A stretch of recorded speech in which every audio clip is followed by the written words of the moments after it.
नमस्ते। आज की कहानी है छुट्टी बस आपकी है मेरी नहीं। छुट्टी बस आपकी ही है मेरी नहीं। पत्नी का जवाब सुनकर पति चौंक गया। अरे नमिता, ये क्या कर रही हो तुम? शिवम ने कमरे में घुसते ही हैरानी से अपनी पत्नी से पूछा। नमिता ड्रेसिंग टेबल के सामने बैठी थी। उसके चेहरे पर फेस पैक लगा हुआ था और पास ही में एक टब में गर्म पानी रखा था जिसमें उसने अपने पैर डाले हुए थे। वह हल्की मुस्कान के साथ बोली, जी वो आज मेरी छुट्टी है ना, तो सोचा थोड़ा स्किन केयर कर लूँ। और देखिए ना, पैर भी कितने ख़राब हो गए हैं, तो पेडिक्योर भी साथ ही कर रही हूँ।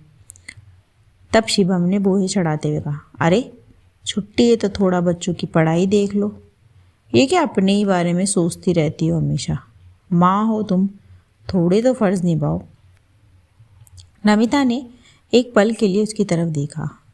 इस बार उसकी आंखों में हल्की गंभीरता थी। फिर वह धीमे लेकिन साफ शब्दों में बोली, वैसे आपका आज का क्या प्लान है? शिवम ने बिना सोचे ही जवाब दिया, मैं तो अपने दोस्तों के साथ मूवी देखने जा रहा हूँ। आज छुट्टी है तो बस रेस्ट और चिल करूँगा।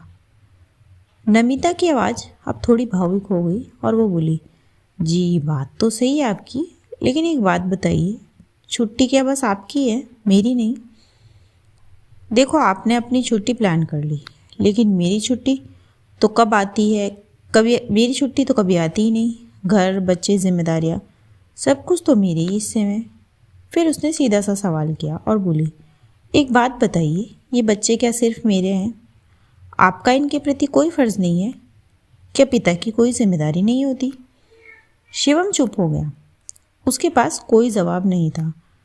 फिर नमिता ने खुद को संभालते हुए कहा, वैसे मैं तो ये फेस पैक लगाकर भी बच्चों की पढ़ाई देखने जा रही थी। इतना कहकर उसने अपने पैरों को पानी में ही रहने दिया और उठकर बच्चों के कमरे की ओर चली गई।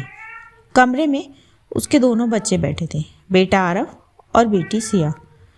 मम्मा, आप तो आराम कर रही थी ना? सिया ने मासूमियत से पूछा। तब नमिता मुस्कुराई और बोली, माँ कभी पूरी तरह आराम नहीं करती बेटा, बस थोड़ा थोड़ा अपने लिए वक्त निकालती है। फिर वह उनके पास बैठ गई और बच्चों को पढ़ाने लगी। लेकिन आज उसके मन में बहुत कुछ चल रहा था। वो सोच रही थी, क्या माँ होना मतलब खुद को पूरी तरह भूल जाना है? क्या एक औरत को अपने लिए थोड़ा सा वक्त निकालने का भी हक नहीं? उधर शिवम अपने दोस्तों के साथ मूवी देखने चला गया, लेकिन उसका मन कहीं और ही अटका हुआ था।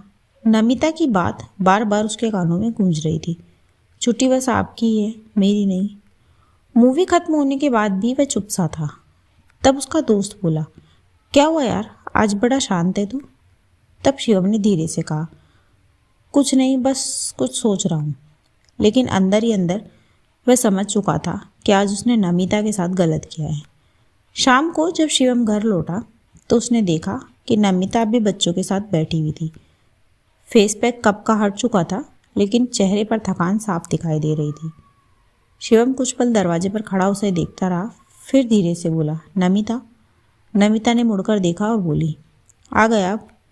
शिवम थोड़ा झिझकते हुए बोला, हाँ सॉरी। नमिता हैरान होकर बोली, सॉरी पर किस लिए? शिवम ने बच्चों की तरफ देखा, फिर नमिता से कहा, आज तुमने जो कहा वो बिल्कुल सही था। ये बच्चे सिर्फ तुम्हारे नहीं हैं, मेरे भी है, और उनकी जिम्मेदारी भी मेरी है। नमिता चुपचाप सुनती रही और शिवम आगे बोला, मैंने कभी ये समझने की कोशिश ही नहीं की कि तुम्हें भी आराम की ज़रूरत है, तुम्हें भी अपने लिए समय चाहिए। नमिता की आंखों में हल्की सी नमी उतर आई। शिवम मुस्कुराते हुए बोला, आज से बच्चों की पढ़ाई हम दोनों मिलकर देख लेंगे, और हाँ, तुम्हारा वो पेडिक्योर भी पूरा होना चाहिए था ना? नमिता हल्के से मुस्कुराई और बोली, पर अब तो मन नहीं है। फिर शिवम हंसते हुए बोला, तो मैं बना देता हूँ मन, चलो आज मैं बच्चों को पढ़ाता हूँ, तुम आराम करो। बच्चे भी खुशी से बोले, पापा पढ़ाएंगे। शिवम उनके पास बैठ गया और पढ़ाने लगे। नमिता दूर खड़ी ये सब देख रही थी। आज उसे पहली बार महसूस हुआ कि वो इस घर में अकेली नहीं है। रात को जब सब सो गए तब नमिता बालकनी में खड़ी आसमान देख रही थी। शिवम उसके पास आया और बोला, क्या सोच रही हो? तब नमिता ने हल्की मुस्कान के साथ कहा, बस यही कि अगर हर पति अपनी पत्नी को समझने लगे तो शायद हर घर खुशियों से भर जाए। शिवम ने उसका हाथ थाम लिया और बोला, और हर पत्नी अपने हक के लिए ऐसे ही प्यार से आवाज़ उठाए तो हर रिश्ता भी मजबूत हो जाए। नमिता ने सिर हिलाया। आज सिर्फ एक बहस नहीं हुई थी, आज एक सोच बदली थी। माँ होना एक जिम्मेदारी है, लेकिन इंसान होना उससे भी बड़ी सच्चाई है। और बच्चों की जिम्मेदारी सिर्फ माँ की नहीं होती, पिता की भी बराबर होती है। इसी मैसेज के साथ ये कहानी यहीं ख़त्म होती है। कहानी आपको कैसी लगी मुझे कमेंट करके ज़रूर बताएं। कहानी पसंद आई हो तो मेरे चैनल को लाइक सब्सक्राइब ज़रूर करें। थैंक यू सो मच दोस्तों। Thanks for